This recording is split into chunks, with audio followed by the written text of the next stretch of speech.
Praise lord. ఉదయకాల ఆరాధనకు వచ్చిన ప్రతి ఒక్కరికి దేవుని పేరట వందనాలు.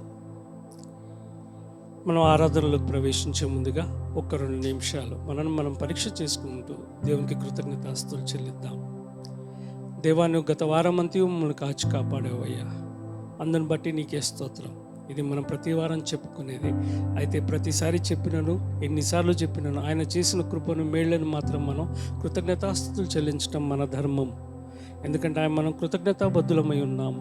ఆయన చేసిన ప్రతి కార్యానికి, ఆయన మన పట్ల చేసిన ప్రతి విషయాన్ని బట్టి మనం ఆయనకు కృతజ్ఞతాస్తుతులు చెల్లించవలసి ఉంది. అందుని బట్టి దేవునికి స్తోత్రాలు చెల్లించుకుంటూ, దేవా, గత వారం నుంచి ఎంతోమంది ప్రభా ఈ వారంలో అనారోగ్యంతో ఉన్నారు. ఎంతోమంది ప్రభా ఎన్నో విషయాల్లో ఇబ్బందులు పడ్డారు. అయితే నీవైతే ఎన్నో మంది వర్షాల్లోనూ ప్రభా ఎంతోమంది ఇబ్బంది పడ్డారు. నీవైతే మమ్మల్ని సురక్షితంగా ఉంచావు తండ్రి. ఎత్తైన స్థలాలలో ఉంచి ప్రభా మమ్మల్ని నీ సన్నిధిలో నీ రెక్కల క్రింద మమ్మల్ని కాపాడినవు తండ్రి. అందుని బట్టి నీకే స్తోత్రం దేవా అని మనం ఆయనకి కృతజ్ఞతాస్తుతులు చెల్లించుకుందాం.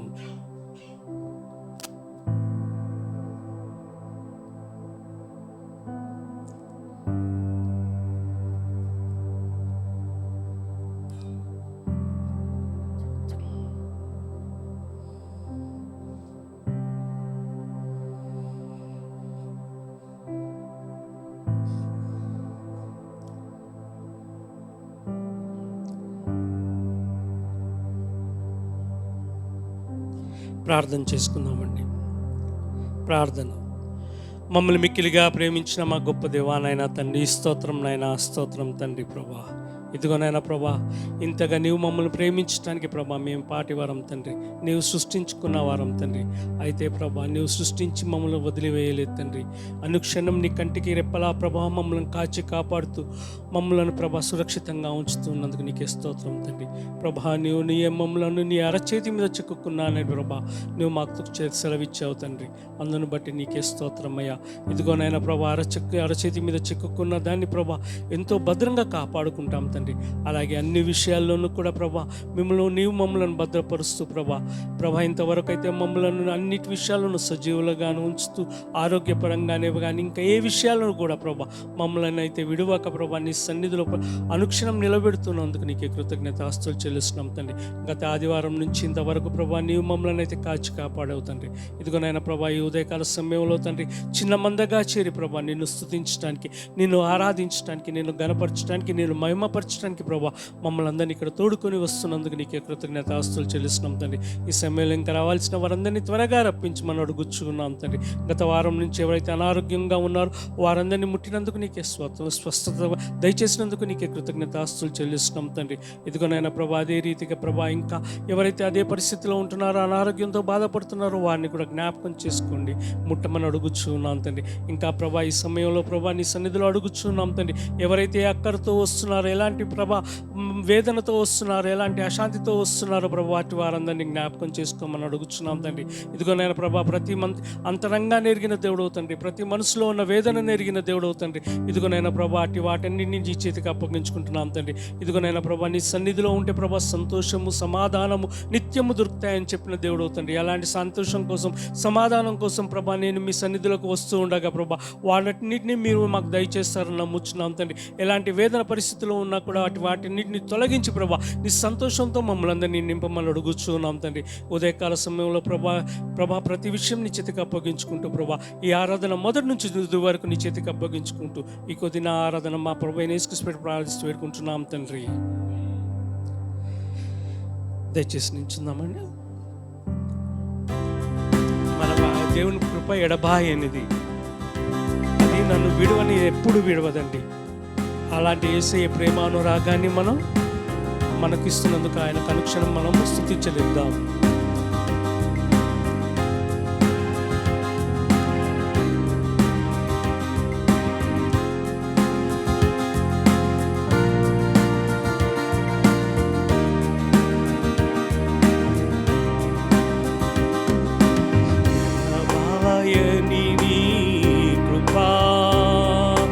నన్ను విడువదు ఎన్నటికీ, ఎడబాయని నీ కృపా నన్ను విడువదు ఎన్నటికీ.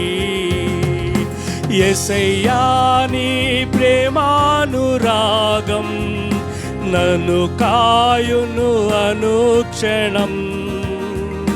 యేసయ్యా నీ ప్రేమానురాగం నన్ను కాయును అనుక్షణం. ఎడబాయని నీ కృపా నన్ను విడువదు ఎన్నటికీ. ఎడబాయని నీ కృపా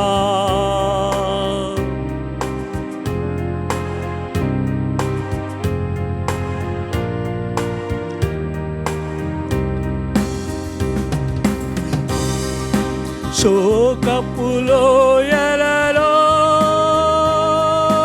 కష్టాల కడగళ్ళలో కడలేని కడలిలో నిరాశ నిస్పృహలో శోకపులోయలలో కష్టాల కడగళ్ళలో కడలేని కడలిలో నిరాశ నిస్పృహలో అర్థమే కాని ఈ జీవితం ఇక వ్యర్థమని నేననుకొనగా. అర్థమే కాని ఈ జీవితం ఇక వ్యర్థమని నేననుకొనగా. కృపా కనికరము గల దేవా నా కష్టాల కడలిని దాటించితివి. కృపా కనికరము గల దేవా నా కష్టాల కడలిని దాటించితివి. ఎడబాయని నీ కృపా నన్ను విడువదు ఎన్నటికీ. ఎడబాయని నీ కృపా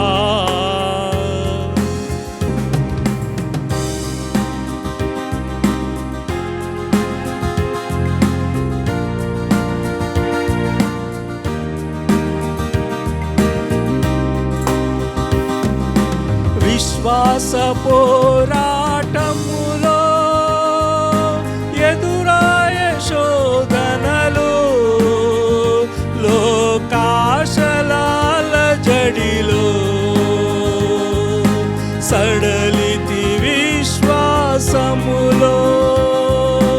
విశ్వాస పోరాటములో ఎదురాయ శోధనలు లోకాశలాల జడిలో సడలితి విశ్వాసములో. దుష్టుల క్షేమము నే చూచి ఇక నీతి వ్యర్థమని అనుకొనగా. దుష్టుల క్షేమము నే చూచి ఇక నీతి వ్యర్థమని అనుకొనగా. దీర్ఘశాంతము గల దేవా నా చేయి విడువక నడిపించితివి. దీర్ఘశాంతము గల దేవా నా చేయి విడువక నడిపించితివి. ఎడబాయని నీ కృపా నన్ను విడువదు ఎన్నటికీ. ఎడబాయని నీ కృపా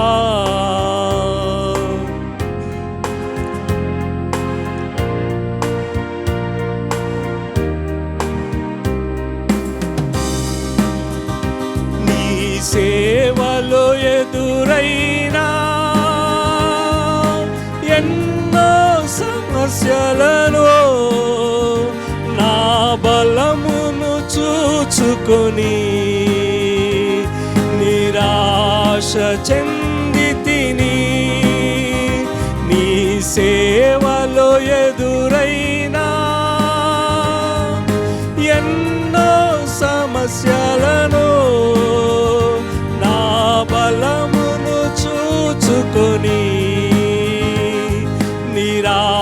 నిరాశ చెందితిని. భారమైన ఈ సేవను ఇక చేయలేనని అనుకొనగా, భారమైన ఈ సేవను ఇక చేయలేనని అనుకొనగా, ప్రధాన యాజకుడా యేసు నీ అనుభవాలతో బలపరచితివి. ప్రధాన యాజకుడా యేసు నీ అనుభవాలతో బలపరచితివి. ఎడబాయని నీ కృపా నన్ను విడువదు ఎన్నటికీ. ఎడబాయని నీ కృపా నన్ను విడువదు ఎన్నటికీ. యేసయ్యా నీ ప్రేమానురాగం నన్ను కాయును అనుక్షణం. యేసయ్యా నీ ప్రేమానురాగం నన్ను కాయును అనుక్షణం. ఎడబాయని నీ కృపా నన్ను విడువదు ఎన్నటికీ. ఎడబాయని నీ కృపా. అవును కదండి, ఆయన కృప ఎన్నడూ మనను ఎడబాయిందండి. అందుకే ఆయన ప్రేమానురాగం కూడా మనల్ని ఎన్నడూ విడిచిపోదండి. అలాంటి ప్రేమ మనకి ఇస్తున్న దేవుని బట్టి స్తోత్రాలు చెల్లించుకుందాం. ఈ సమయంలో మనందరూ దయచేసి కూర్చుందామండి.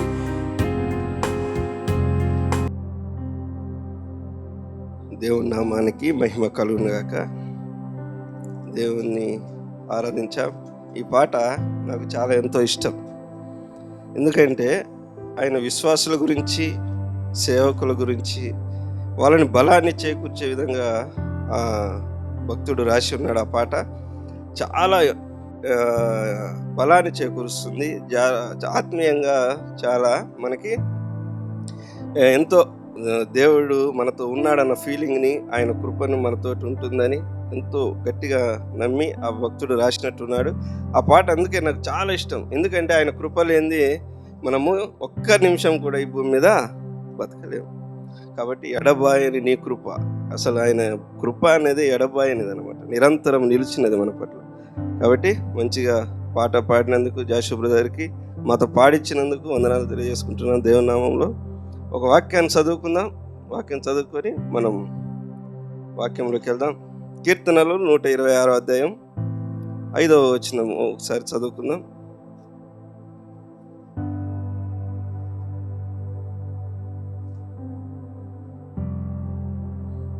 కీర్తనలు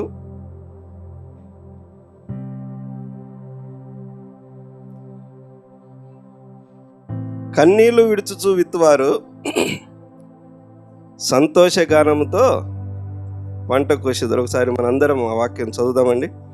కన్నీళ్లు విడుచుచు విత్తువారు సంతోషగానంతో పంట కోసేదారు. ఆమేన్. ఒక చిన్న ప్రార్థన చేసుకొని మనం వాక్యాన్ని ధ్యానించుకుందాం. పరిశుద్ధుడా, ప్రేమమయుడా నీ యొక్క పరిశుద్ధమైన నామానికి ఎనలేని స్తుతులు స్తోత్రాలు నాయన. దేవుడా తండ్రి, ఎన్నిక లేని మమ్మల్ని ఈ లోకం నుంచి వేరు చేసి నాయన మీ సన్నిధులు నిలబెట్టి నాయన మిమ్మల్ని ఆరాధించడానికి, మీ వాక్యాన్ని నాయన వినడానికి నాయన మాకు ఇచ్చిన గొప్ప భాగ్యాన్ని బట్టి మీకు ఎనలేని స్తుతులు స్తోత్రాలు నాయన. ఇప్పుడు చెప్పబోయే వాక్యం నాయన ఇక్కడ ఏ మనసుకి ఏ వాక్యం అవసరమై ఉంటున్నదో నాకు తెలియదు, కానీ నాయన మీరు నాకు తలంపుగా దయచేసినటువంటి ఈ వాక్యాన్ని ఇప్పుడు చెప్పబోతుండగా ఇక్కడ ఉన్న వారందరికీ నాయన అది అర్థమయ్యే రీతిగా మీరు మీ నోటి బోరగా నన్ను వాడుకోమని నజరేయుడైన యేసుక్రీస్తు వారి పరిశుద్ధమైన నామంలో బతిమలాడి వేడుకుంటూ ముగించుకుంటున్నాను పరమ తండ్రి. ఆమేన్. కన్నీళ్లు విడుచుచు విత్తువారు సంతోషగానంతో పంట కోసేదారు. ఈ వాక్యం యాజ్ ఇట్ ఈజ్గా బైబిల్లో ఎంతోమంది రాజులు ఉంటున్నారు. ఆ రాజులలో ఒక రాజు గురించి మీకు చెప్పాలని ఆశపడుతుంటున్నాను. ఎందుకంటే ఆ రాజుగారి యొక్క విశ్వాసాన్ని చరిత్రకారులు ఏమని చెప్పారంటే, విశ్వాస వీరుడుగా ఆయన అభిమానించడం జరిగింది. ఆ రాజుగారు ఎంతో దేవుడి పట్ల యథార్థత కలిగి ఉన్నాడని బైబిల్లో రాయబడి ఉంది. ఆయన గురించి ఏమని రాయబడిందంటే అది చాలా ఇంపార్టెంట్. యూదు రాజ్యాన్ని పరిపాలించిన రాజులలో అతనికి ముందు కానీ అతని తర్వాత కానీ అంతటి వాడు లేడంట. ఎంత గొప్ప సాక్ష్యం కలిగి ఉన్నాడు ఆ రాజు. ఆ రాజుకి యాజ్ ఇట్ ఈజ్గా ఈ యొక్క వచనము సరిపోతుందని నేను భావిస్తున్నాను. ఆ రాజు ఎవరో ఇప్పటికే మీకు తెలిసి ఉంటుంది, ఎందుకంటే మీరు బైబిల్ని ధ్యానిస్తుంటారు కాబట్టి. ఆయన ఎవరో కాదు, యూదా సామ్రాజ్యాన్ని 13వ వాడు ఆయన హిజ్కియా రాజు. హిజ్కియా అనే మాటకు అర్థం యెహోవా ఏ నా బలము. హిజ్కియా తండ్రి పేరు ఆహాజు, అతని భార్య జకరియా కుమార్తె అయినటువంటి అబియా. ఇతను తండ్రి ఎంతో భయంకరమైన పరిపాలన కొనసాగించాడు. భయంకరమైన ఆయన జీవితాన్ని జీవించినట్లుగా బైబిల్లో రాయబడింది. ఎందుకంటే ఆయన దేవుడికి ఇష్టం లేని పని ఇది చెయ్యలేదు అని కాకుండా అన్ని పనులు చేసి రాజ్యాన్ని సర్వనాశనం చేసినట్టుగా బైబిల్లో రాయబడి ఉంది ఈ హిజ్కియా. అయితే ఈ హిజ్కియా కాలంలో ఇతను ఎగ్జాక్ట్లీ 25 సంవత్సరాల వయసు ఉన్నప్పుడు సింహాసనాన్ని అధిష్ఠించడం జరిగింది. అక్కడి నుంచి 29 సంవత్సరాలు దేవుడు అతన్ని ఆశీర్వదించి ఆయన పరిపాలనని కొనసాగించడం జరిగింది. 29 సంవత్సరాలు పరిపాలించడం అంటే ఆషామాషి విషయం కాదు, అది కేవలం దేవుని కృప. అయితే నేను ఎందుకు ఈ విషయాన్ని నేను మీకు చెప్తున్నానంటే, ఈ వచనానికి అసలు ఇతనికి ఎందుకు సంబంధం అంటే, ఇతను కూడా కన్నీళ్లు విడిచుచు ప్రార్థించినట్లుగా బైబిల్లో రాయబడింది. కన్నీళ్లు విడిచి ప్రార్థన చేస్తే దేవుడు వింటాడా, వింటే ఏం చేస్తాడనేది బైబిల్లో ఇన్ని అధ్యాయాలు ఉన్నాయి, 66 గ్రంథాలు ఉన్నాయి.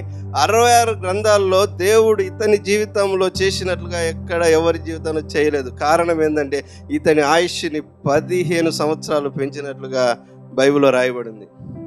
ఎవరి జీవితాన్ని దేవుడు ఆ విధంగా ఆశీర్వదించలేదు.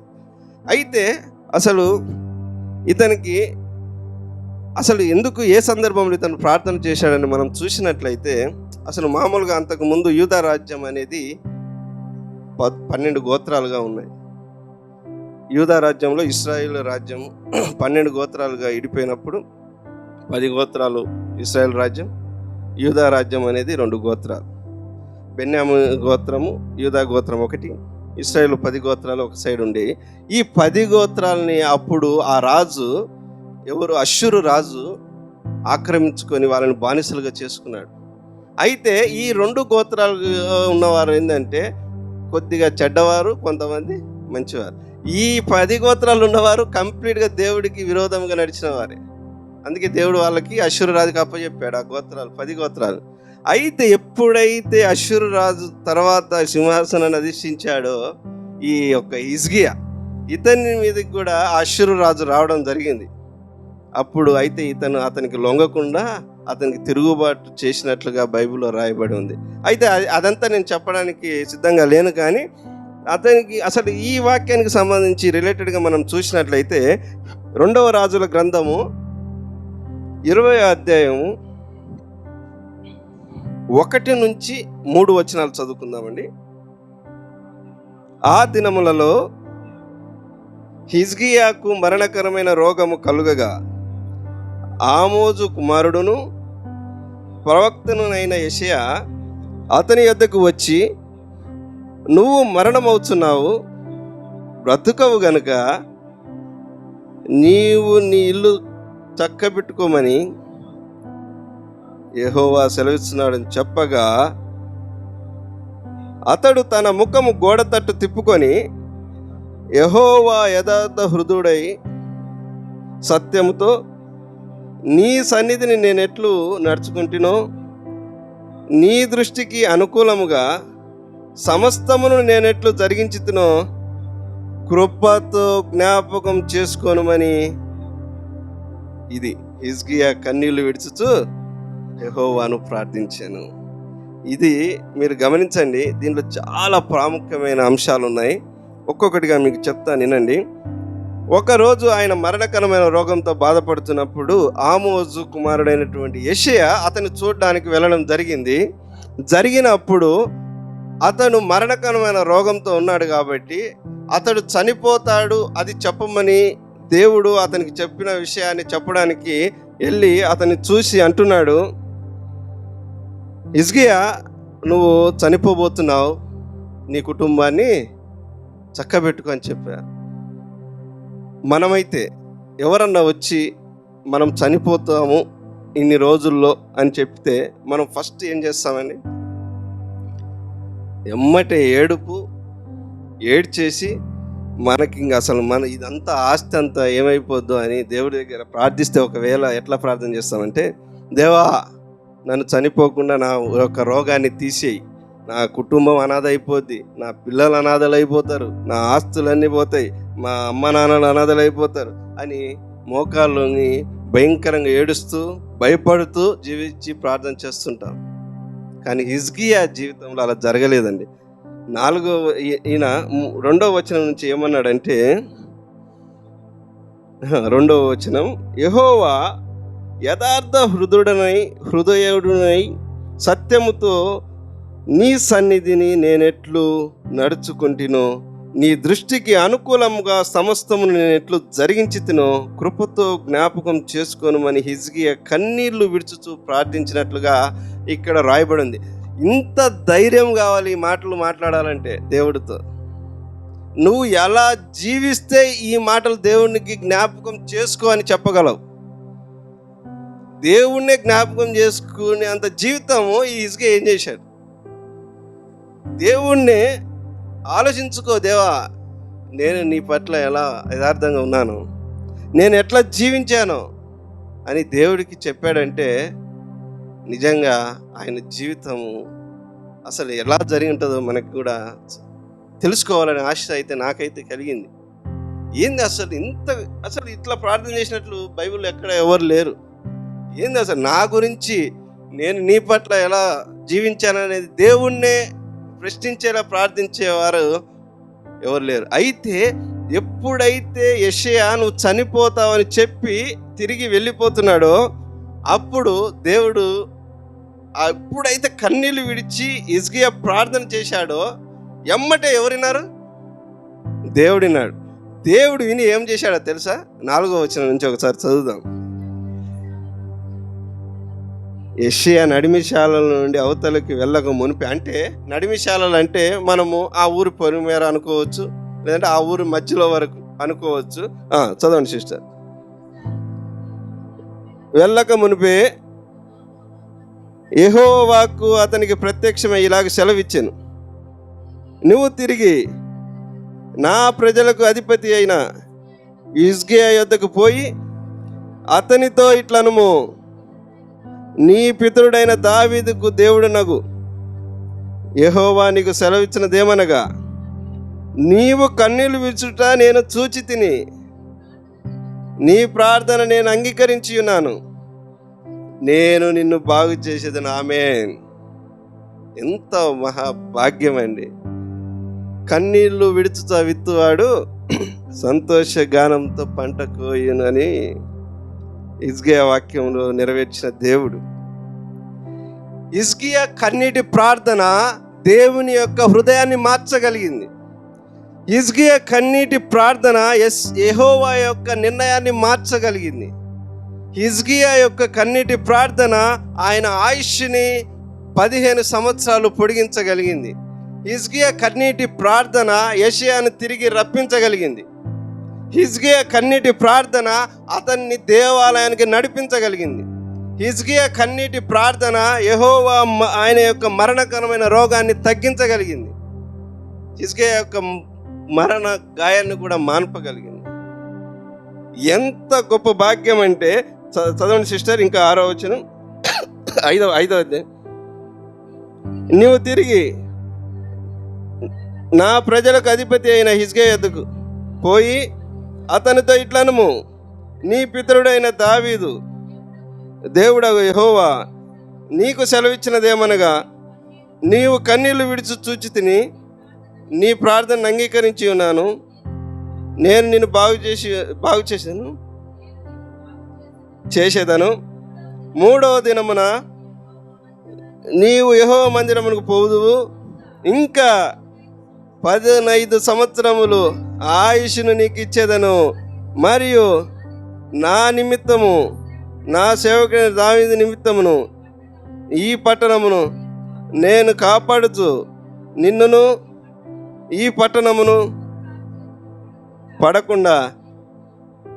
చాలు సిస్టర్, ఇది ఆయన చేసింది కేవలం నన్ను జ్ఞాపకం చేసుకో, నీ పట్ల నేను ఎలా నడుచుకున్నానని ఒకే ఒక కన్నీటి ప్రార్థన చేస్తే దేవుడు ఎన్ని చేశాడండి?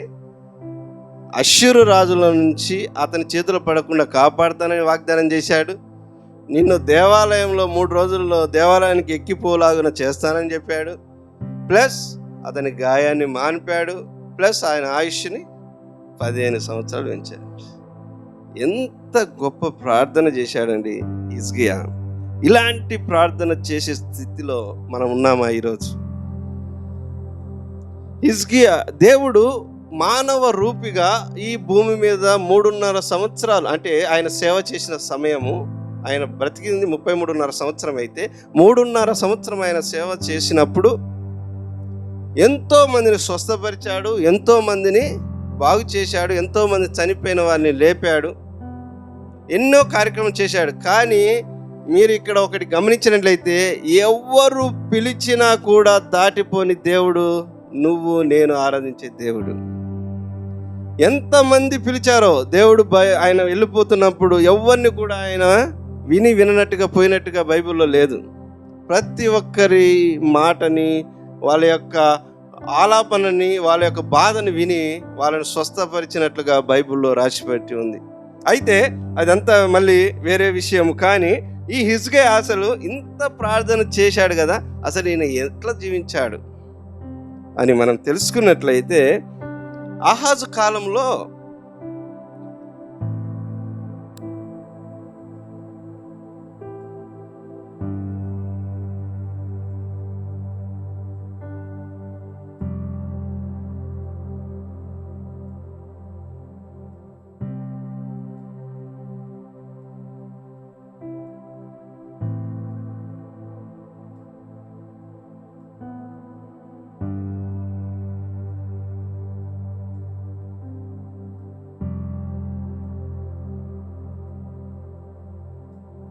దౌర్భాగ్య విషయం అండి ఇది.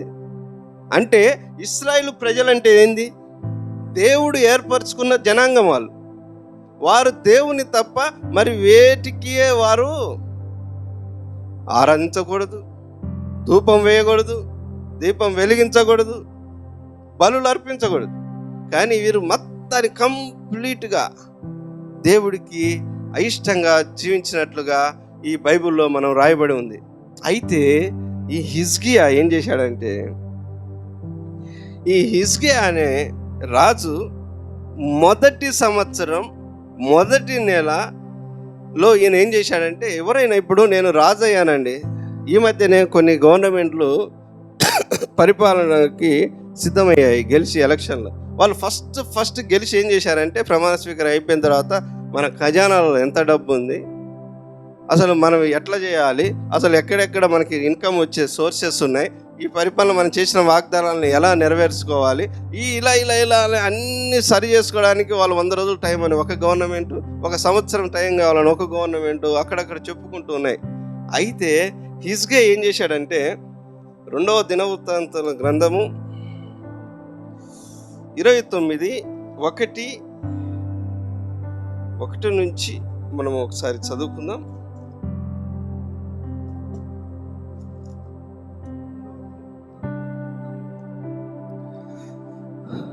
29:1 నుంచి. హిజ్కియా ఏలనారంభించినప్పుడు 25 ఏండ్ల వాడై 29 సంవత్సరములు యెరూషలేమును ఏలెను. అతను తల్లి జకరియా కుమార్తె, ఆమె పేరు అబియా. అతడు తన పితరుడగు దావీదు చర్య అంతటి ప్రకారం యెహోవా దృష్టికి యథార్థముగా ప్రవర్తించెను. అతడు తనది ఏలుబడినంతయు మొదటి సంవత్సరము మొదటి నెలను యెహోవా మందిరపు తలుపులు తెరిచి వాటిని బాగు చేశాను.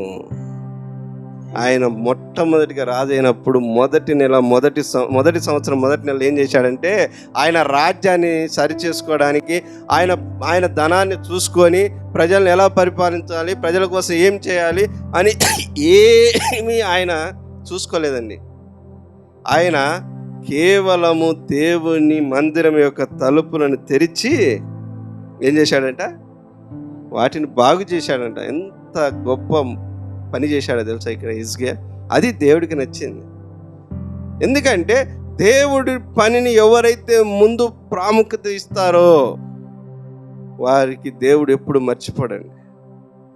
ఏ విషయంలో దేవుడికి ముందుగా మనం ప్రాముఖ్యత ఇవ్వాలి. మన కుటుంబం కన్నా, మన తల్లిదండ్రుల కన్నా, మన సొంత పనుల కన్నా, మన ఉద్యోగం కన్నా, ఏదైనా కానీ దేవుడి యొక్క పనికి మనం ముందుగా ప్రాముఖ్యత ఇవ్వాలి. ఇదే చేశాడు హిజ్కియా. అయితే ఆయన ఏం చేశాడు తెలుసా, ఈ వచనము యాజ్ ఇట్ ఈజ్గా మనకి ఆధ్యాత్మికంగా మనం తీసుకున్నట్లయితే, యెహోవా మందిరము అంటే అంటే మనం, యెహోవా మందిరం అయినటువంటి మనం, మన తలుపులు మూయబడి ఉన్నాయి. మన తలుపులు మూయబడి ఉన్నాయి. దేవుడు మన హృదయం అనే తలుపు బయట నిలబడి తడుతున్నాడు. అయితే మనం ఏం చేస్తున్నాం తెలుసా, దాన్ని పట్టించుకోవట్లేదు.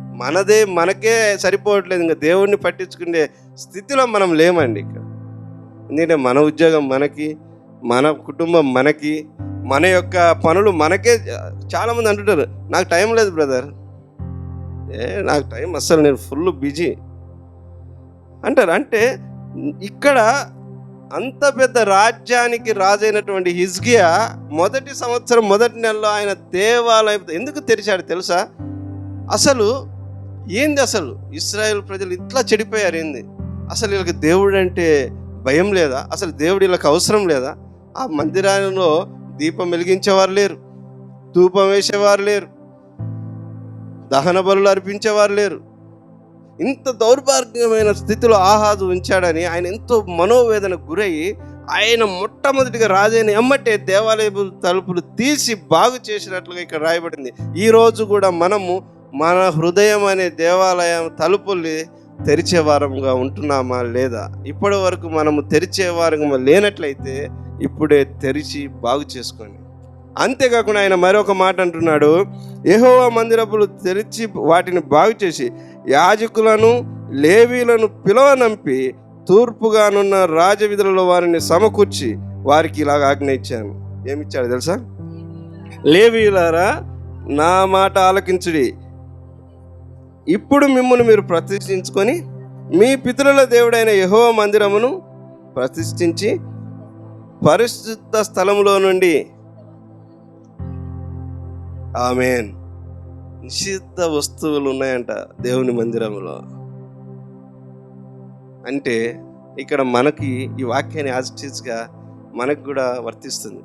ఆ హృదయం అనే దేవాలయంలో నిషిద్ధ వస్తువులు ఉన్నాయి. అక్కడ ఎవరు ఉండాలి? అది దేవుడు ఏర్పాటు చేసుకున్న స్థలం. కానీ అక్కడ దేవుడు లేడండి, దొంగోడు వచ్చి చేరాడు అక్కడ.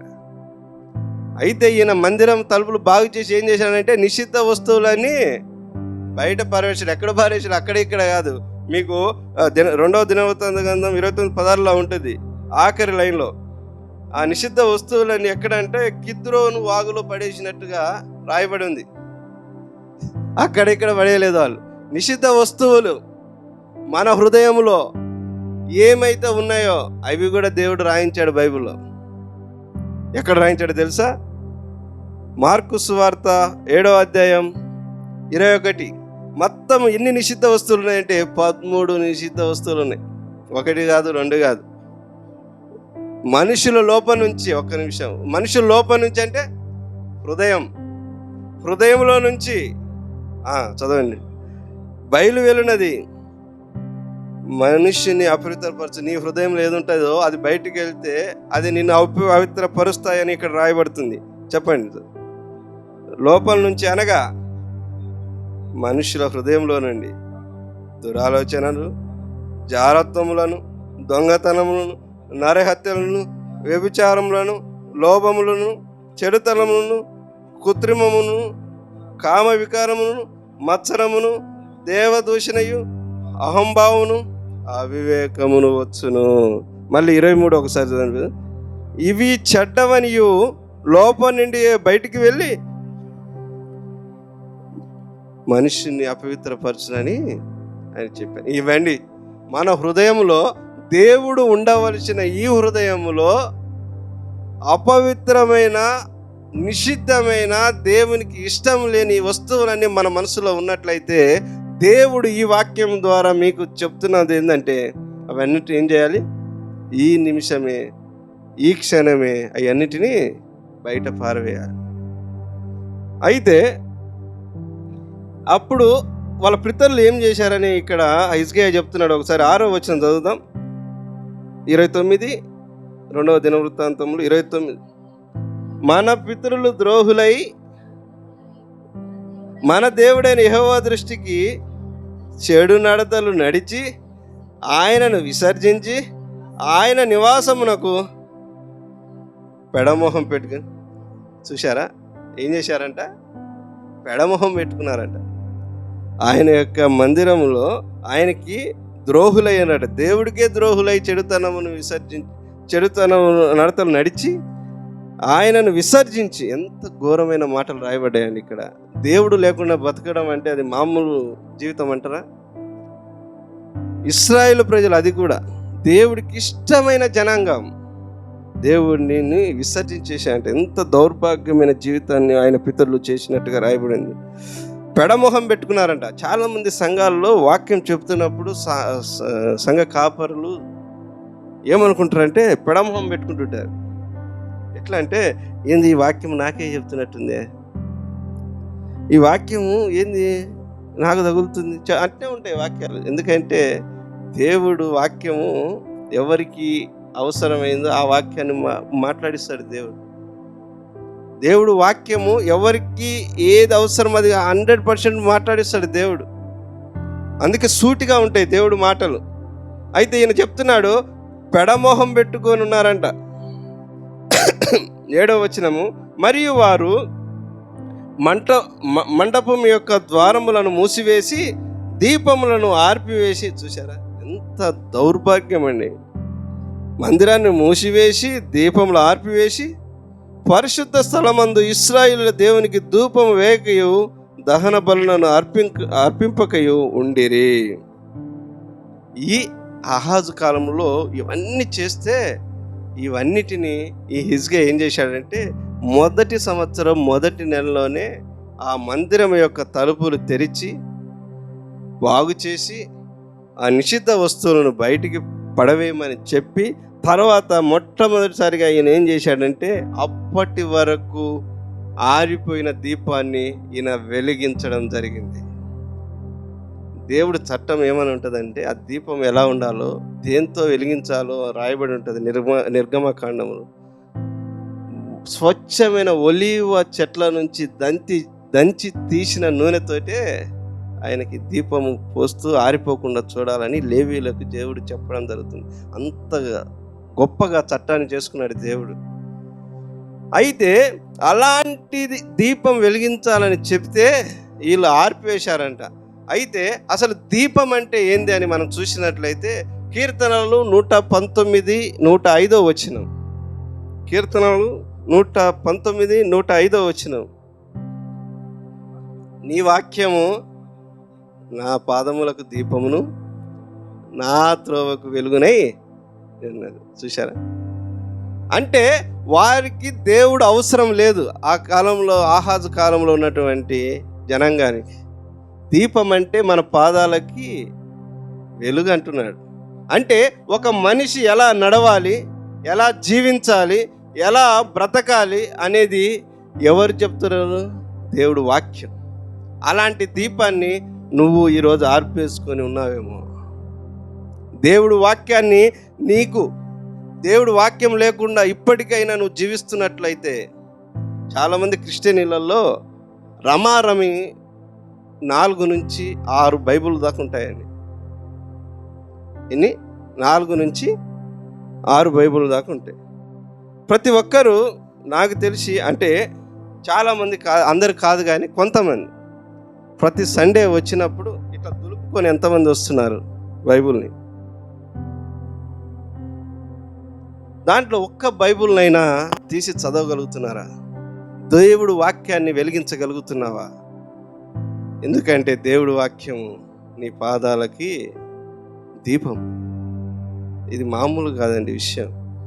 దీపం లేకపోతే నువ్వు ఎట్లా నడవాలో, ఎట్లా బ్రతకాలో నీకు అర్థం కాదు, పాడైపోతావు. బైబిల్ చదవకపోతే, బైబిల్ను నువ్వు తీయకపోతే, దివారాత్రులు ఆయనని ధ్యానించేవాడు ధన్యుడు. నీకు సమయం ఉన్నప్పుడు ధ్యానించడం కాదు, చదువుతుండాలి, బైబిల్ చదువుతుండాలి, దేవుడితో మాట్లాడుతున్నాడు. ఒకవేళ నీకు అర్థం కాకపోతే అర్థమయ్యే జ్ఞానాన్ని ఏమని దేవుని అడగాలి.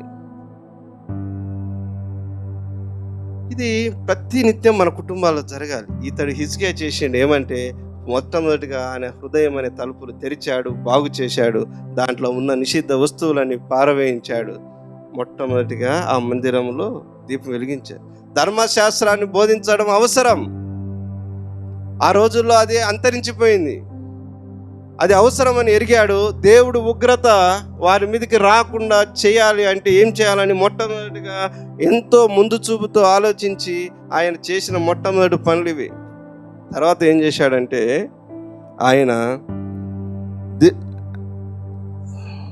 8వ వచనం, యెహోవా యూదా వారి మీదను యెరూషలేము కాపురస్తుల మీదను కోపించి, మీరు కన్నులారా చూసినట్లుగా వారిని ఆయన భీతికిని విస్మయమునకును నిందకును అపస్పందముగా చేశాను. కాబట్టి మన తండ్రులు కత్తి చేత పడిరి, మన కుమారులు కుమార్తెలను భార్యలను చెరలలో కొనుపోబడిరి. ఇప్పుడు మనమునున్న ఇశ్రాయేలుల దేవుడైన యెహోవా మహోగ్రత చల్లారినట్లుగా ఆయనతో మనము నిబంధన చేసుకోవాలని నా మనసులో అభిలాష పుట్టిందట. ఆ ఉగ్రత ఎక్కడైతే ఆయన మీదకి రాకుండా ఉండాలంటే ఏం చేయాలని ఆలోచించాడండి. మొదటి సంవత్సరం మొదటి నెలలో ప్రణాళిక స్టార్ట్ చేశాడు. మొట్టమొదటిగా ఆయన దీపాన్ని వెలిగించాడు. తర్వాత ఆయన ఏం చేశాడంటే ధూపం వేయడం ప్రారంభించాడు. ధూపము అంటే అర్థం ఏందో తెలుసా?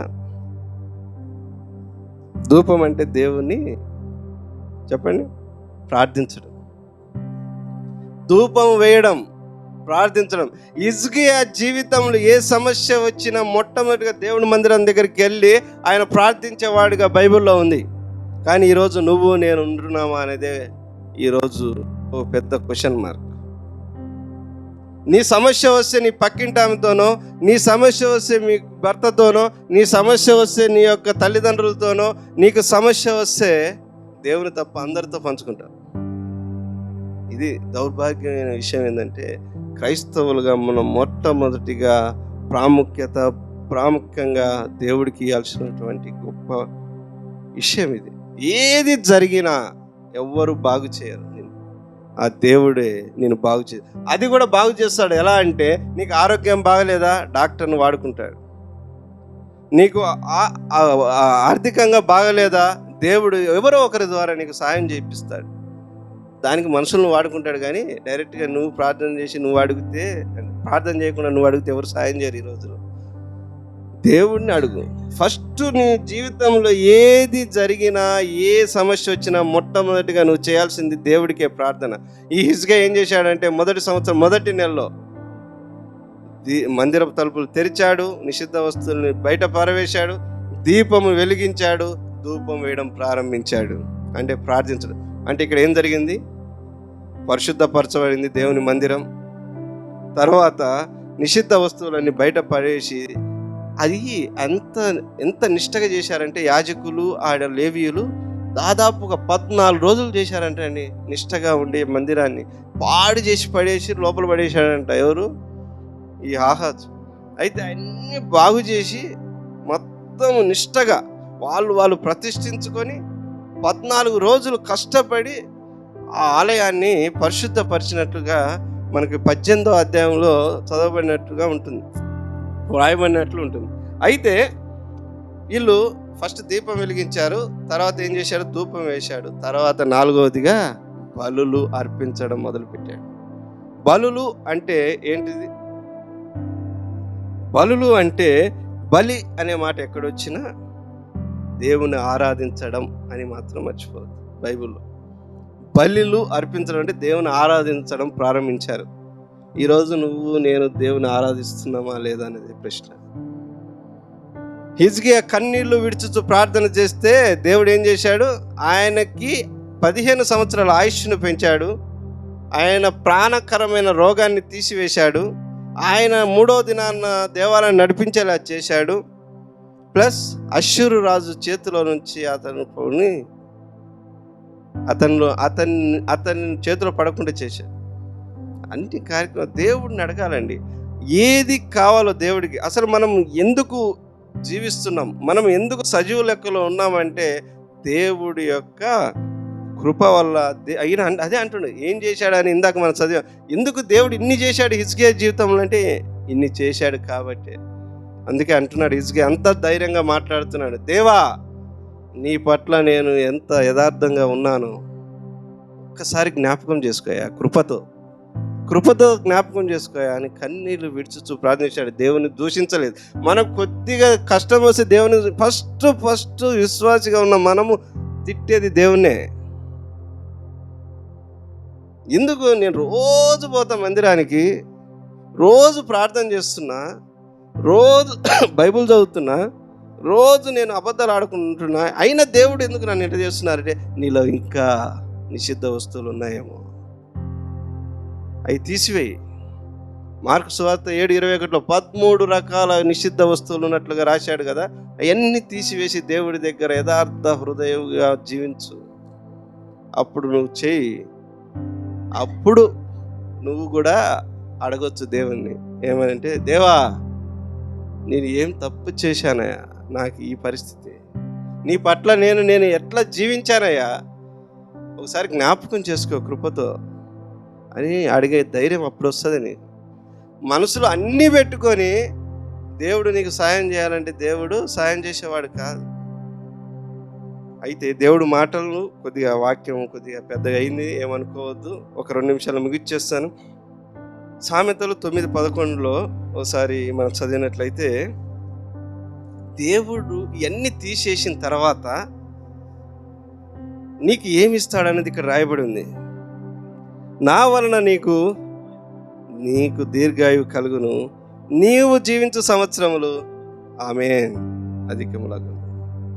ఎప్పుడైతే నీ హృదయంలో ఉన్న నిషిద్ధ వస్తువులని తీసివేసి, ఎప్పుడైతే నీ హృదయంలో దీపాన్ని వెలిగించి, వాక్యమైన దీపాన్ని వెలిగించి, ఎప్పుడైతే నీకు ధూపమని దేవుణ్ణి ఆరాధించడం మొదలుపెట్టి, ఎప్పుడైతే దేవునికి బలులు అంటే ప్రార్థించడం, దేవుని ఆరాధించడం మొదలు పెడతావో, అప్పుడు దేవుడిని ఆయుష్నంట నీ సంవత్సరం, నువ్వు బతికే సంవత్సరములు అంటే అధికముగా చేస్తారంట. అదేవిధంగా చూసినట్టు సామెతలు 3:1-2, నా కుమారుడా నా ఉపదేశమును మరువకము, నా ఆజ్ఞలను హృదయపూర్వకముగా గైకొనుము, అవి దీర్ఘాయువును సుఖజీవంతో గడుచు సంవత్సరమును శాంతిని కలుగజేయును. చాలామంది 100 సంవత్సరాలు 120 సంవత్సరాలు బతుకుతుంటారండి. చాలామంది ఈ భూమి మీద పుడితే ఏమనుకుంటారంటే ఇంకా ఎక్కువ బతకాలని అనుకుంటారు. కానీ ఎలా బతకాలి? నువ్వు బతికినంత కాలం కష్టాలు, బతికినంత కాలం రోగాలు, బతికినంత కాలం బాధలతో ఉంటే అది జీవించి వేస్ట్ కదా. ఏం లాభం? చాలామంది ధనవంతులు కోట్లు ఖర్చు పెట్టుకుంటున్నారు ఆరోగ్యాలను కాపాడుకోవాలని, చనిపోకుండా ఇంకా ఎక్కువ జీవించాలని. ఎలన్ మాస్క్ మీకు తెలిసే ఉంటున్నాడు. ఆయన కొంతమంది శాస్త్రవేత్తల్ని ఒక విశాలమైన ప్రదేశంలో ఒక క్యాంప్ ఏర్పాటు చేసి ఆయన ఒక పరిశోధన స్టార్ట్ చేశాడు. ఏం తెలుసా? దేవుడికి విరుద్ధమైన పరిశోధన స్టార్ట్ చేసినట్లుగా చరిత్రలో రాయబడింది ఈ మధ్యకాలంలో. ఏంటంటే మనిషి యవ్వనం నుంచి వృద్ధాప్యంలోనికి మారడానికి ఏదైతే ఎంజైమ్ ఉంటుందో దాన్ని అలాగే ఉంచేలాగున, అంటే ముసలితనంలో రాకుండా యవ్వనంలోనే ఉండులాగున దానిని అలాగే ఉంచడానికి భయంకరమైన పరిశోధనలు చేయడానికి కొన్ని వేల కోట్లు ఖర్చు చేస్తున్నాడంట. అంటే మనిషి అనేవాడికి ముసలివాడు కాడంట, ఎప్పుడు యవ్వనంగా ఉంటాడు. అంత భయంకరమైన ఒక క్యాంపును ఏర్పాటు చేసి కొన్ని వేల కోట్లు. ఏంది అయితే నువ్వు ఎన్ని సంవత్సరాలు బతికావన్నది కాదు ముఖ్యం. దేవుడి పట్ల నువ్వు ఆయన ఉపదేశాలని నువ్వు కానీ గైకొంటే నీకు దేవుడంట సుఖ జీవితాన్ని ఇస్తాడంట. ఎటువంటి సమస్యలు లేకుండా సుఖంగా ఉండడంతో పాటు శాంతి, నువ్వు పండుకున్నప్పుడు శాంతిగా నువ్వు ఉన్నప్పుడు నీ కుటుంబంలో ఎటువంటి అలజడి లేకుండా, ఎటువంటి బాధలు లేకుండా, ఎటువంటి కష్టాలు లేకుండా దేవుడంట ఆయన హృదయం అనే నీ యొక్క హృదయం అనే పలక మీద రాసుకోమంటున్నాడు. ఆయన ఒక ఉపదేశాలు రాసుకున్నట్లయితే దేవుడు అలాంటి నీకు ఎప్పుడు చనిపోతావు, ఎప్పుడు ఏ బాధ వస్తుందో నీకు భయం అవసరం లేదు. దేవుడితో ఇట్లా యథార్థంగా జీవించినట్లయితే హిజ్కియా అదే పని చేశాడు. ఇక్కడ హిజ్కియాలాగా ఈ వాక్యం విన్న మీరు కూడా హిజ్కియాలాగా ప్రార్థన చేసేవారుగా తయారు కావాలని దేవుడి వాక్యాన్ని ఈరోజు ఆదివారం పూట మొదటి ఆరాధన వాక్యంలో మీకు బోధిస్తున్నాడు. అయితే హిజ్కియా చేసిన గొప్ప కార్యాలు ఎన్నో ఉన్నాయి. ఇంకా అవి చెప్పడానికి ఇప్పటికీ చాలా సమయం అయిపోయింది. ఇంకా పాస్టర్ గారు ఏమైనా చెప్పేది ఉంటే రెండో మెసేజ్ 10 నిమిషాల టైం ఉండొచ్చు. కాబట్టి దయతో నాకు చెప్పాలని ఆశ ఉన్నప్పటికీ మనకేంటంటే ఇచ్చిన సమయాన్నే నేను మించిపోయాను. దయతో నాకు క్షమించండి. విన్న వాక్యాన్ని ఇంకా ఇతని యొక్క హిజ్కియా గురించి 2వ రాజుల గ్రంథము, యెషయా గ్రంథము, దినవృత్తాంతము 2వ దినవృత్తాంత గ్రంథంలో రాయబడి ఉంది. దయతో ఆయన యొక్క జీవితాన్ని మీరు చదవండి. ఎంతో బలాన్ని చేకూర్చే అద్భుతమైన విషయాలు దేవుడు హిజ్కియా ద్వారా మనకు తెలియజేస్తున్నాడు. ఒక విశ్వాసురాలుగా మనం ఎలా ఉండాలి దేవుడి పట్ల అనేది ఇక్కడ క్లియర్గా రాయబడింది. కాబట్టి ఈ అవకాశం ఇచ్చినటువంటి పాస్టర్ గారికి దేవునికి వందనాలు తెలియజేసుకుంటున్నాను. ఆమేన్.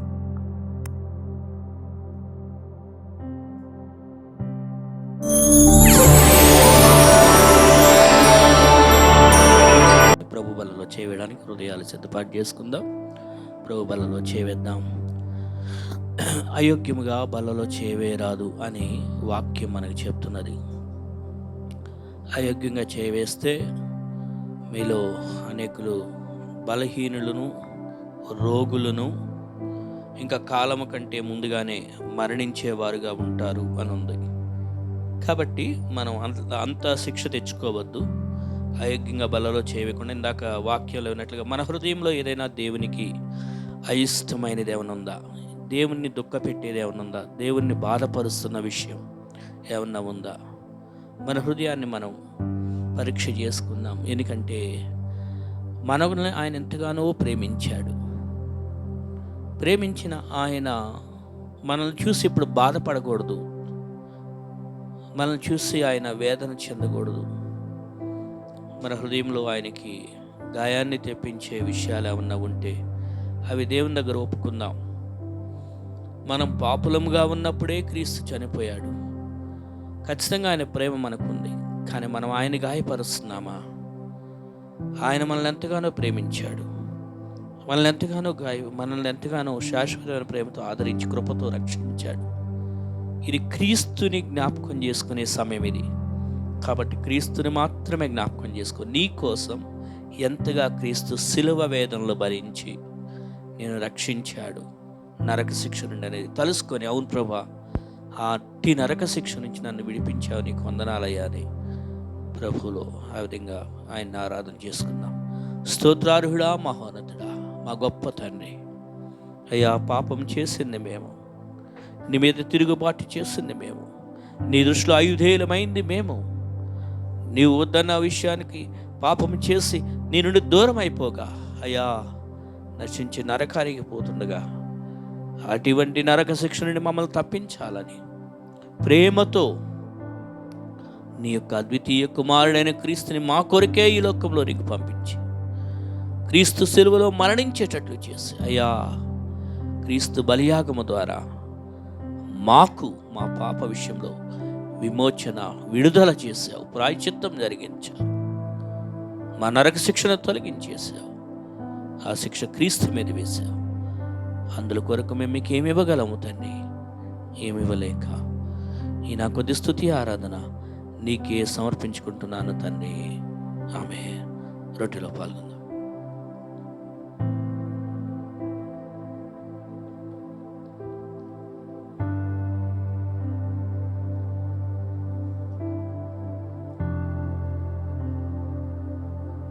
ఆ ప్రకారమే భోజనం పిమ్మట ఆయన మరొక పాత్రను ఎత్తుకొని,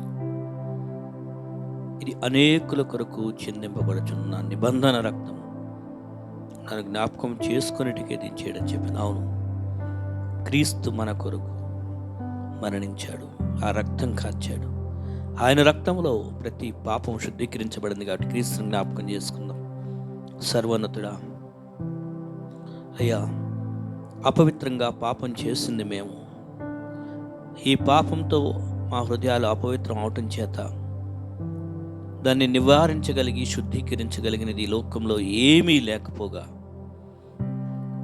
మమ్మల్ని శుద్ధీకరించాలనే ఉద్దేశంతో, మా పాపముల నుంచి మమ్మల్ని కడగాలని నీ యొక్క పాపము లేని నీ కుమారుని లోకంలో క్రీస్తుని పాపము లేని వానిగా జన్మింపజేసి పాపం లేని వానిగా జీవించి, అయ్యా, తన పరిశుద్ధ రక్తాన్ని, తన ప్రాణాన్ని మా కొరకు కార్చి త్యాగం చేసి మమ్ములను తండ్రి ఆ పాప హృదయం నుంచి మమ్మల్ని కడిగి శుద్ధీకరించి ఉచితముగానే ఇప్పుడు మమ్మల్ని పరిశుద్ధులుగా నీతిమంతులుగా తీర్చిదిద్దావు నీ కృపచేత.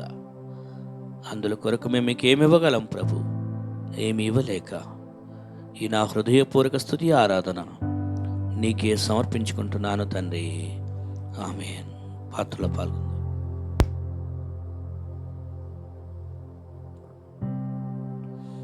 నిత్యుడు వగు తండ్రి, మా పరలోకపు దేవా,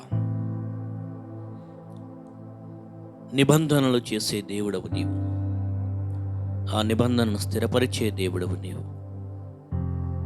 పాపులమైన మా కొరకు అనాది కాలంలోని క్రీస్తు ద్వారా నిబంధన ఏర్పాటు చేసి అది నువ్వు జరిగించి సిలువలో ఇప్పుడు మాతో నిబంధన చేసుకొని నేను నిన్ను ఎన్నడూ విడువను ఎడబాయనని వాగ్దానం చేసిన దేవా, మమ్మల్ని ఎప్పటికీ విడిచిపెట్టకుండా నీ ప్రేమ అనే బంధములో మమ్మల్ని ఆకర్షించి బంధించి నీ ప్రేమ చేత నువ్వు మాకు తండ్రిగా ఉండి మమ్మల్ని నీ కుమారులుగా కుమార్తెలుగా చేసుకొని నీ కృప చొప్పున మమ్మల్ని నడిపిస్తూ వస్తున్నావు. అయ్యా, నీకు వందనాలు.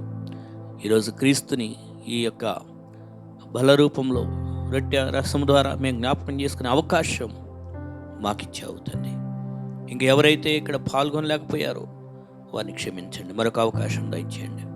అయ్యా, ఇక్కడ కూర్చున్న వారి హృదయాల్లో ఏ విధమైన దుఃఖము, కన్నీరు, వేదన ఉందో నీకు తెలుసు ప్రభా. మనుషులంగా మేము పై ముఖాన్ని మాత్రమే చూడగలం, కానీ ఆ నవ్వుతున్న ముఖంలో లోపల హృదయంలో ఉండే వేదన, కన్నీరు నువ్వు మాత్రం చూడగలవు.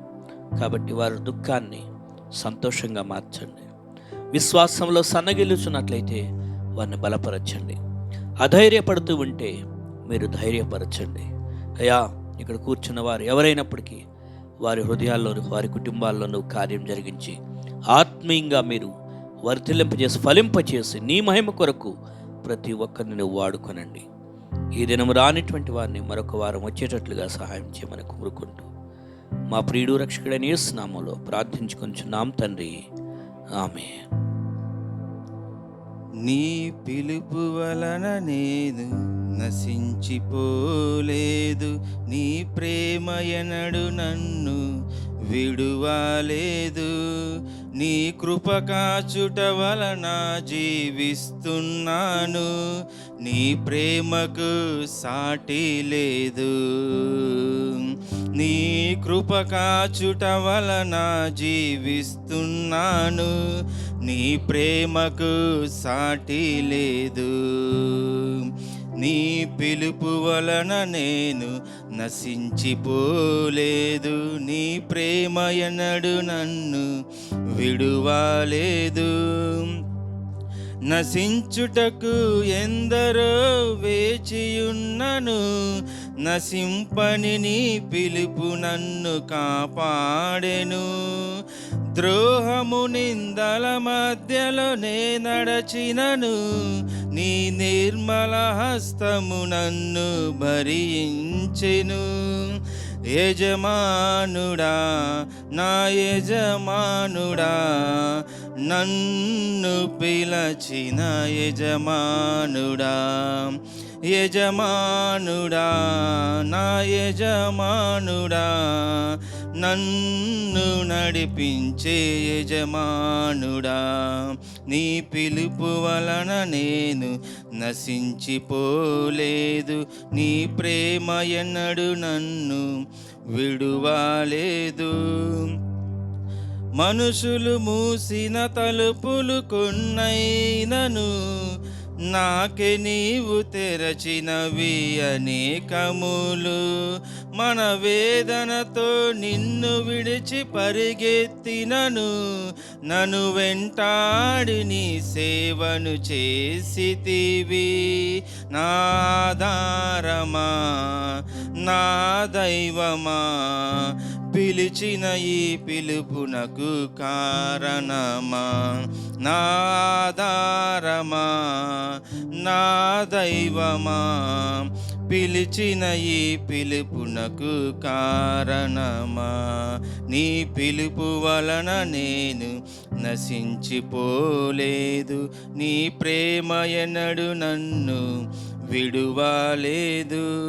నీ కృప కాచుట వలన జీవిస్తున్నాను, నీ ప్రేమకు సాటి లేదు. పిలిచిన నీవు నిజమైన వాడవు, నన్ను హెచ్చించే ఆలోచన గలవాడవు. ఏదేమైనను కొనసాగించితివి, నీపై ఆధారపడుటకు అర్హుడవు. నిన్ను నమ్మెదను, వెంబడింతును, చిరకాలము నిన్నే సేవింతును. నిన్ను నమ్మెదను, వెంబడింతును, చిరకాలము నిన్నే సేవింతును. నీ పిలుపు వలన నేను నశించిపోలేదు, నీ ప్రేమ ఎన్నడు నన్ను విడువలేదు. నీ కృప కాచుట వలన జీవిస్తున్నాను, నీ ప్రేమకు సాటి లేదు. నీ కృప కాచుట వలన జీవిస్తున్నాను, నీ ప్రేమకు సాటి లేదు. హల్లెలూయా. చెక్. మంచిది. మరి అనారోగ్య పరిస్థితులు ఉన్నటువంటి వారి కోసం ప్రార్థన చేస్తూ ఉండండి, దేవుడు స్వస్థపరుస్తాడు. అనారోగ్యంగా ఉన్నారు వారి కోసం ప్రార్థన చేయండి, దేవుడు స్వస్థపరచాలని. అలాగే నిర్మలా సిస్టర్ గారు వాళ్ళ హస్బెండ్, ఆయన గారు కూడా అనారోగ్యంగా ఉంటున్నారు కాబట్టి, చంద్రయ్య గారు కదా, చంద్రయ్య ఆయన గారు కూడా ఆ కాలు కొద్దిగా ఇబ్బందిగా నడవటానికి, ఎందుకంటే అప్పుడు యాక్సిడెంట్ అయిన తర్వాత కొంతకాలం ఆయనకు అసలు మాట కూడా సరిగా రాని పరిస్థితి. అదంతా అయిన తర్వాత మళ్ళీ దేవుడు స్వస్థపరిచాడు, కొంతకాలం మందిరానికి వచ్చారు. ఇక ఆ తర్వాత మళ్ళీ దేవుడు లేదు, ఏమీ లేదు, మామూలుగా ఆయన లోకంలో ఆయన ఉన్నాడు, ఆయన ఉద్యోగం చేసుకుంటూ సంపాదించుకుంటూ మరలా అనారోగ్య పరిస్థితులు వచ్చినాయి. అయితే దేవుడు ఆయన స్వస్థపరచాలని, దేవుడు అంటే ఆయన కూడా నమ్ముకోవాలని ఆయన కోసం ప్రార్థన చేయండి. అలాగా కుటుంబాలు ప్రార్థన చేస్తూ ఉంటే దేవుడు కార్యాలు చేస్తాడు. ఓకేనా? ఎందుకంటే దేవుడిని నిర్లక్ష్యం చేసిన ఏ ఇల్లు కూడా వర్ధిల్లటం నేను చూడలేదు. అందుకనే మనం దేవుడిని ఎక్కువ గౌరవిస్తూ ఉంటే దేవుడే ఆశీర్వదిస్తాడనమాట. Okay, right. 9:30 అవుతుంది. ఇక మనం ప్రేయర్ చేసుకొని క్లోజ్ చేసుకుందాం. ప్రార్థన. సర్వోన్నతుడైన మా తండ్రి, మా గొప్ప దేవ, నీవు గొప్ప కార్యాలు చేస్తున్న దేవుడవు, మమ్మల్ని ఎల్లప్పుడూ కూడా కాపాడుచూ నడిపిస్తూ వస్తున్నావు. నీకు వందనాలు. ఏమి చూసినా మమ్మల్ని ప్రేమించావు తండ్రి. మాలో ఏ మంచితనము లేదు, మాలో ఏ గొప్పతనము లేదు, కానీ నీవు గొప్పవాడవుగా తండ్రి మా జీవితాల్లో కార్యాలు చేస్తున్నావు. నీకు వందనాలు. నిరంతరము మమ్మల్ని నడిపిస్తున్నావు అయ్యా. ఈరోజు హిజ్కియా గురించి మరి జాన్ బ్రదర్ గారు నిలబెట్టుకొని నువ్వు వాడుకునే విధానాన్ని బట్టి స్తోత్రం. అవునయ్యా, తన తండ్రి దుష్టుడైనప్పటికీ హిజ్కియాని మాత్రం నీ యొక్క గొప్ప ఉజ్జీవంతో నీ కొరకు నడిపించావు. అంతేగాక కన్నీళ్లు గురించి ప్రార్థన చేసినప్పుడు ఆ ప్రార్థనకు జవాబు కూడా ఇచ్చి ఆయుష్ను పెంచావు తండ్రి. నిన్ను దుఃఖపట్టేవి ఏదైనా మాలో ఉంటే నీకు బాధపరిచి ఆ విషయం మేము సరి చేసుకోవడానికి సహాయం చేయండి. రాజుగా ఒక మొదటి ప్రాధాన్యత తండ్రి నీ దేవాలయానికి ఇచ్చాడని విన్నాం. మొదటి నెల మొదటి సంవత్సరంలోనే ఒక రాజుగా పదవులు తీసుకోగానే దేవాలయమును బాగు చేసి, అవును అయ్యా, నీ సన్నిధికి ప్రాముఖ్యతనిచ్చే ప్రతి ఒక్కరిని నీవు ఆశీర్వదించండి. ఇక్కడ చేరవచ్చిన వారందరూ కూడా నీ సన్నిధికి ప్రాముఖ్యతనివ్వాలి, నీకు ముఖ్యం ఇవ్వాలి, నీవు ఫస్ట్, నీకే అంతా కూడా సర్వంలో నీవే అనే ఆలోచనతో ప్రతి ఒక్కరిని ఆ విధంగా నడిపించండి. ఇడిగొచ్చిన వారు ఎవరైతే అనారోగ్యంగా ఉన్నారో వారిని ముట్టండి దయచేయండి. చంద్రయ్య గారి కొరకు ప్రార్థన చేస్తున్నాం, స్వస్థత దయచేయండి. శ్యామలా సిస్టర్ గారి కొరకు ప్రార్థన చేస్తున్నాం, నీ స్వస్థత దయచేయండి. అయ్యా వందనాకు కూడా ఈ వారం నుంచి మరి కౌన్సిలింగ్స్ అవి ఉంటుండగా అవి కూడా నీ యొక్క సహాయం దయచేయండి. ఇంకా పిల్లల చదువుల్లో తోడుగా ఉండండి తండ్రి. రాబోయే రోజుల్లో ఈ సంఘంలో ఉన్న ప్రతి కుటుంబాన్ని పేరు పేరు వరుసన మీరు ఆశీర్వదించి వారిని నీ సంఘంలో నీ పరిచర్యలో వాడుకోనండి. పాటలు పాడేవారిని పాటలు, వాయిద్యాలు వాయించేవారిని వాయిద్యాలు వాయించడానికి, వాక్యాలు చెప్పేవారిని వాక్యాలు చెప్పడానికి, సహాయకులుగా ఉండి హెల్ప్ చేసేవారిని వారిని, ఈ విధంగా ప్రతి ఒక్కరిని కూడా సంఘంలో నీ మహిమ కొరకు వాడుకోనండి. నీ కొరకు ముందుకు వచ్చేవారుగా ప్రతి ఒక్కరిని తీసుకురమ్మని, ఈ సంఘాన్ని మీరు ఆశీర్వదించమని నీ చేతులకు అప్పచెప్పుకుంటున్నాం. అలాగే మీ చిత్తమైతే మరలా మేము కలుసుకునేంతవరకు కూడా నీ పరిశుద్ధాత్మ కాపుదల, దేవదూతుల సంరక్షణ, కుమార్ని సహవాసం, పరలోకపు తండ్రి ప్రేమ ఇప్పటికెల్లప్పుడు సదాకాలం మాకు ఉంచినట్లు చేయమని మా ప్రియుడు గనుడైన యేసు నామములో ప్రార్థించి వేడుకొనిచున్నాం తండ్రి. ఆమేన్, ఆమేన్. అందరికీ వందనాలండి. Praise lord.